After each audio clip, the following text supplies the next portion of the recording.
Σε αυτό το επεισόδιο του The Book Club μιλάμε για το βιβλίο της Jean Half Coleridge με τίτλο The Plot.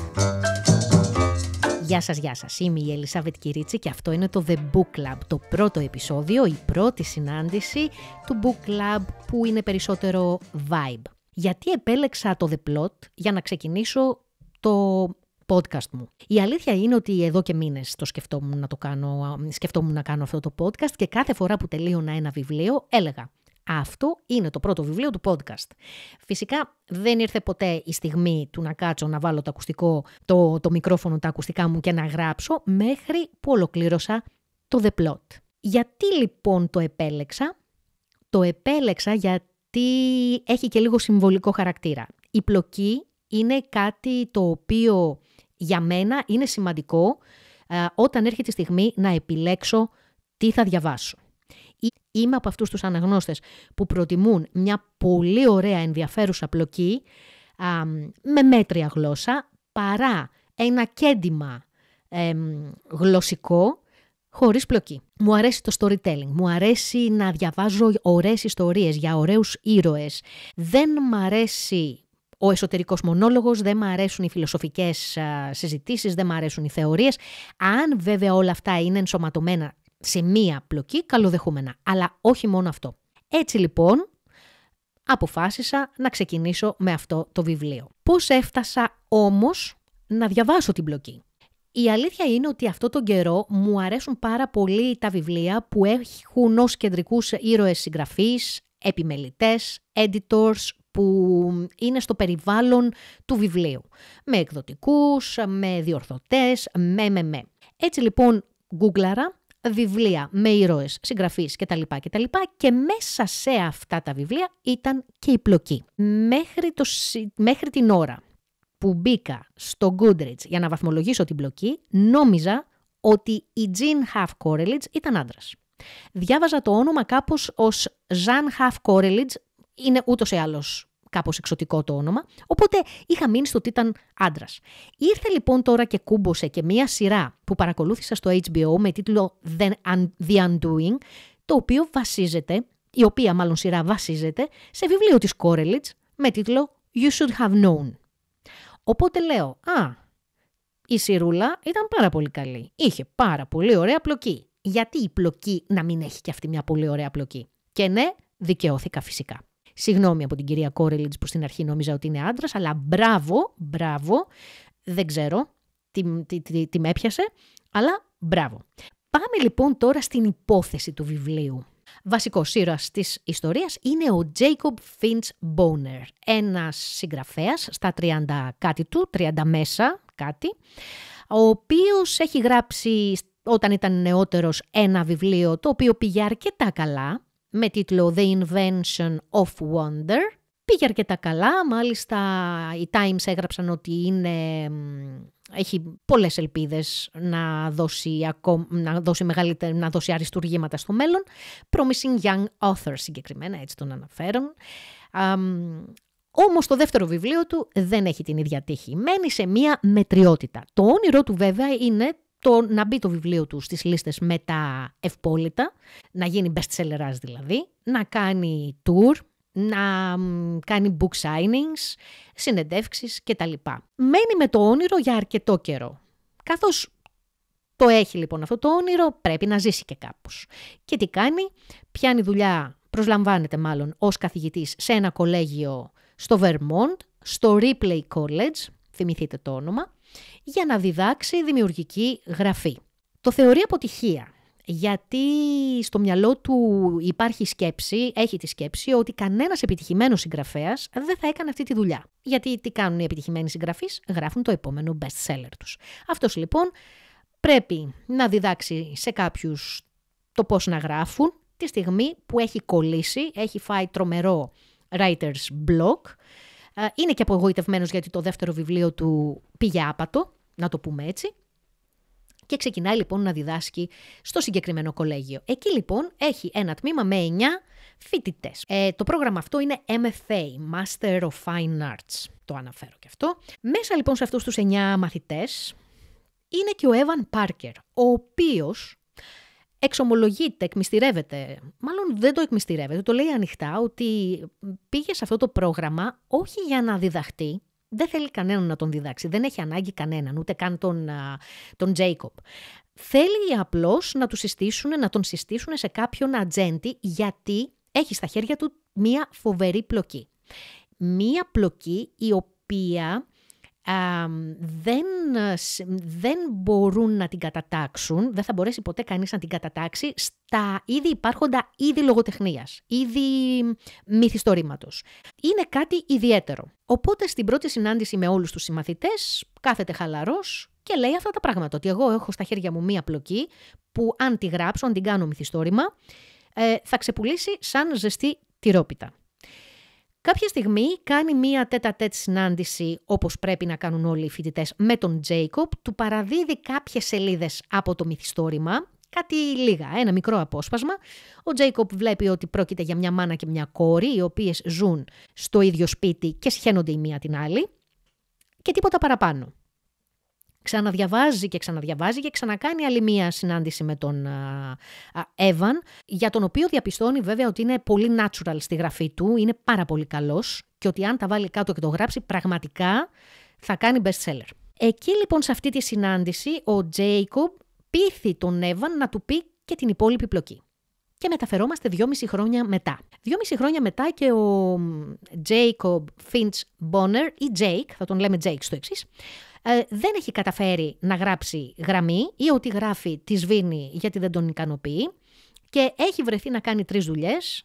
Κάνει τον επιμελητή, κάνει τον διορθωτή και δουλεύει και σε ένα κτίριο στο Adlon Center for the Creative Arts, όπου τι γίνεται, όποιος θέλει να γράψει το βιβλίο του πάει, πληρώνει $1,000 τη βδομάδα, έχει την ησυχία του, αυτοσυγκεντρώνεται, του σερβίρουν τα γεύματα εκεί για να γράψει το βιβλίο του.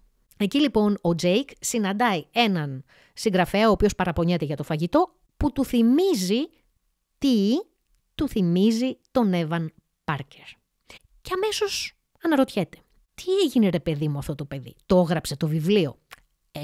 Έχουμε την εντύπωση βέβαια ότι αν έγραφε αυτό το βιβλίο ο Τζέικ θα το ήξερε, γιατί θα είχε γίνει super bestseller.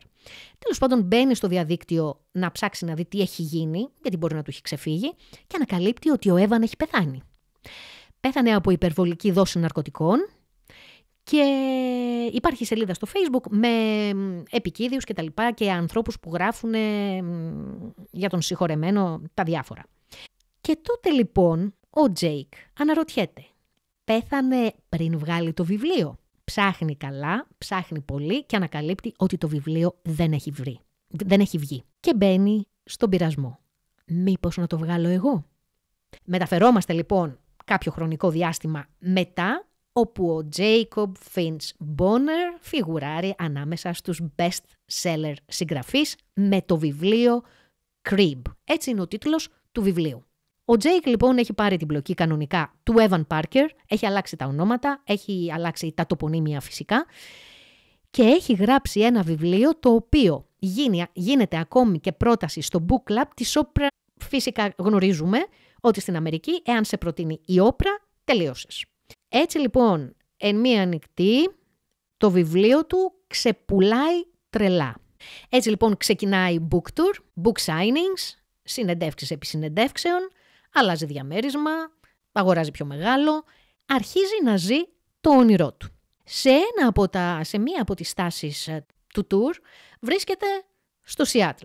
Εκεί λοιπόν γνωρίζει την Άννα, η οποία δουλεύει για έναν ραδιοφωνικό παραγωγό και φυσικά επειδή είναι θαυμαστριά του και έχει βρεθεί στην παρουσίαση της προηγούμενης βραδιάς, τον καλεί να πάει στο ραδιόφωνο στην εκπομπή του συγκεκριμένου δημοσιογράφου για να μιλήσουν για το βιβλίο. Πηγαίνει όντως, μιλάνε για το βιβλίο και τελικά ο Τζέικ, εκεί που έχει ένα best seller, φανατικούς αναγνώστες, συνεντεύξεις και ζωάρα, αποκτά και κοπέλα. Όλα λοιπόν πηγαίνουν τέλεια στη ζωή του Τζέικ μέχρι που γυρίζει στην Νέα Υόρκη, εκεί ζει, και αρχίζουν τα περίεργα email στον λογαριασμό του, στο email του, που είναι συνδεδεμένο με την σελίδα του που έχει ως συγγραφέας. Κάποιος λοιπόν με το nickname Talented Tom αρχίζει να του γράφει μηνύματα του τύπου «Ξέρω τι έχεις κάνει, έχεις κλέψει την πλοκή, είσαι λογοκλόπος και θα το αποκαλύψω σε όλους. Στην αρχή ο Τζέικ κάνει το παπί. Δεν δίνει σημασία. Να πω βέβαια ότι δεν είναι και κανένα γαϊδούρι. Την έχει την έννοια του, ότι τον τρώει το σαράκι γιατί δεν είναι δικό του αυτό το βιβλίο. Γιατί η πλοκή δεν είναι δικιά του. Γιατί αυτός τι έκανε? Πήρε την ιδέα κάποιου άλλου και απλώς έγραψε. Ναι, έγραψε πολύ ωραία, αλλά η ιδέα, αυτό που έχει το ζουμί, ρε παιδί μου, η ουσία ενός βιβλίου, η ιδέα, δεν είναι δικιά του. Ο Talented Tom λοιπόν συνεχίζει να του στέλνει τα mail και κάποια στιγμή του λέει θα το δημοσιοποιήσω.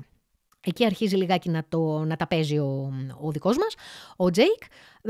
Ο Tom φτιάχνει σέλιδα λογαριασμό στο Twitter τότε και αρχίζει να γράφει ότι ο Jacob Finch Bonner είναι κλέφτης, το The Crib βασίζεται σε άλλη ιστορία, να βγει και να μιλήσει κτλ. Δεν μιλάει σε κανέναν γι' αυτό. Στο μεταξύ έχει παντρευτεί την Άννα. Δεν το αποκαλύπτει ούτε σε εκείνη, δεν το συζητάει ούτε με εκείνη, ούτε και με την ατζαντισά του, αλλά ούτε και με τον εκδοτικό. Κάποια στιγμή βέβαια μέσω του Twitter φτάνουν όλα αυτά στον εκδοτικό και κάνουν μια συσκεψούλα. Τον ρωτάνε, άνθρωπε, υπάρχει περίπτωση να ισχύει κάτι τέτοιο? Ο Τζέικ υποστηρίζει ότι όχι, είναι όλα δικά μου, εγώ τα έχω γράψει, είναι δικιά μου ιστορία, δεν έχετε να ανησυχείτε για τίποτα. Η ατζαντιζά του φυσικά τον ζορίζει που είναι το επόμενο βιβλίο σου και αυτό είναι για τον Τζέικ το ξέπλυμά του. Με την έννοια ότι θα γράψει το δεύτερο βιβλίο, στην ουσία είναι το τέταρτο βιβλίο του. Θα γράψει ένα επόμενο βιβλίο εξ ολοκλήρου δικό του και έτσι θα μπει στις λίστες με αυτό το βιβλίο και θα ξεχαστεί κάπως η ιστορία του Crib. Όσο λοιπόν συνεχίζεται η παρενόχληση, γιατί κάποια στιγμή αρχίζουν να φτάνουν και γράμματα στο σπίτι του, πράγμα που σημαίνει ότι ο τύπος, ο Talented Tom, ξέρει και που μένει, αρχίζει να τα χάνει ο Τζέικ, να σκάει τη φούσκα του, ότι όπα, εδώ τώρα κάτι συμβαίνει, και αρχίζει να ψάχνει για να βρει ποιος είναι αυτός που μπορεί να ξέρει τι έχει παιχτεί. Ως συγγραφέας και που έχει διαβάσει, αμέσως κάνει τη σύνδεση με τον talented Mr. Ripley, Thomas Ripley. Έτσι λοιπόν κάνει την σύνδεση του Tom Ripley College, το κολέγιο στο οποίο δίδαξε. Άρα θεώρησε ότι είναι κάποιος από το κολέγιο, στον οποίο ο έβανος χορεμένος είχε περιγράψει την πλοκή, διάβασε το βιβλίο, το The Crib, και είπε, όπα, αυτή η ιστορία δεν είναι του Bonner, είναι αλουνού. Έτσι λοιπόν αρχίζει να σκαλίζει την ιστορία. Και εκεί που αρχίζει να σκαλίζει, αρχίζουμε και εμείς να παίρνουμε μια γεύση μέσω αποσπασμάτων της ιστορίας του Crib. Και βλέπουμε όντως την ιστορία μιας 15χρονης που μένει έγκυος και οι γονείς της, βαθιά θρησκευόμενοι, της απαγορεύουν να κάνει έκτρωση ή να δώσει το παιδί για υιοθεσία. Της είπανε, έμεινες έγκυος, θα το κρατήσεις. Το κορίτσι αμέσως στραβώνει γιατί έχει άλλα όνειρα, θέλει να σπουδάσει, θέλει να φύγει από το πατρικό, θέλει να ζήσει ελεύθερα και τώρα αναγκάζεται να μείνει κλεισμένη, γιατί είναι και έφηβη, να γεννήσει το παιδί και να το μεγαλώσει στο σπίτι, στο πατρικό. Μέχρι που φτάνει η μέρα που το κορίτσι, η κόρη της, μέχρι που φτάνει η στιγμή η κόρη, μέχρι που φτάνει η στιγμή για την κόρη να φύγει από το σπίτι για να σπουδάσει και να ζήσει το όνειρο που δεν έζησε ποτέ η μάνα της. Είναι τόσο αριστοτεχνικό και τόσο δεξιοτεχνικά συνδυασμένη η πλοκή του βασικού βιβλίου, του The Plot, με την υπόθεση του Crib, που πραγματικά έτσι όπως εκτιλήσεται η ιστορία παράλληλα και αρχίζεις να κάνεις τις συνδέσεις, λες ναι ρε φίλε, η τύπισσα, η Coleridge είναι φοβερή συγγραφέας. Είναι καταπληκτική συγγραφέας.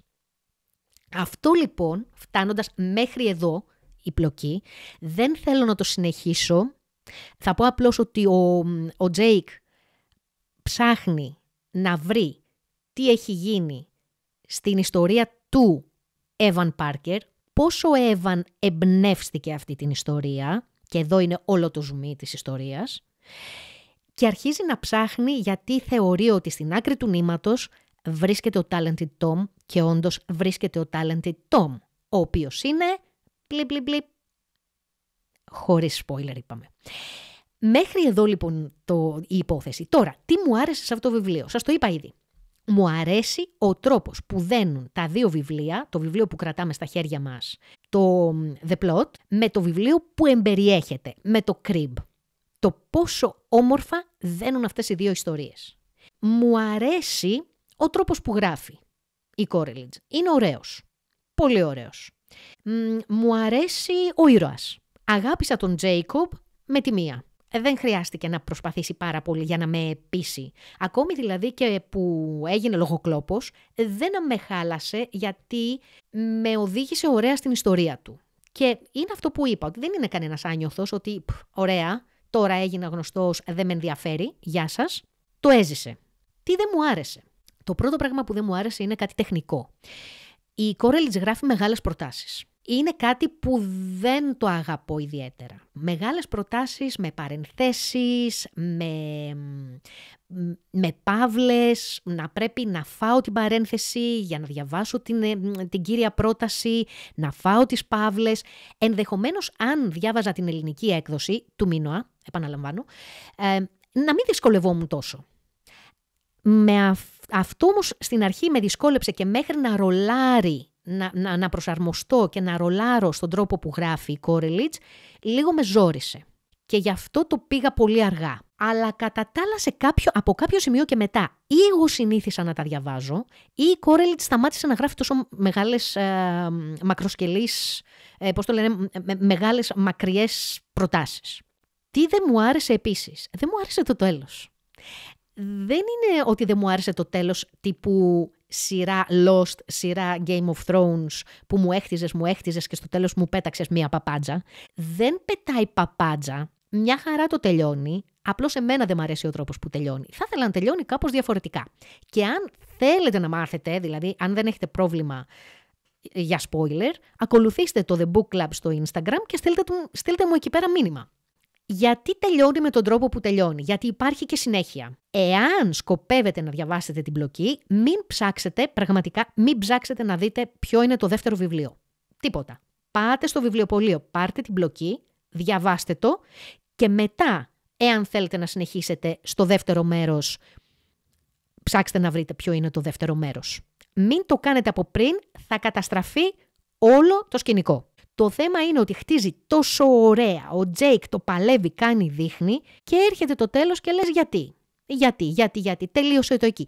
Βέβαια, ίσως είναι επειδή εμένα δεν μου αρέσει να διαβάζω σειρές.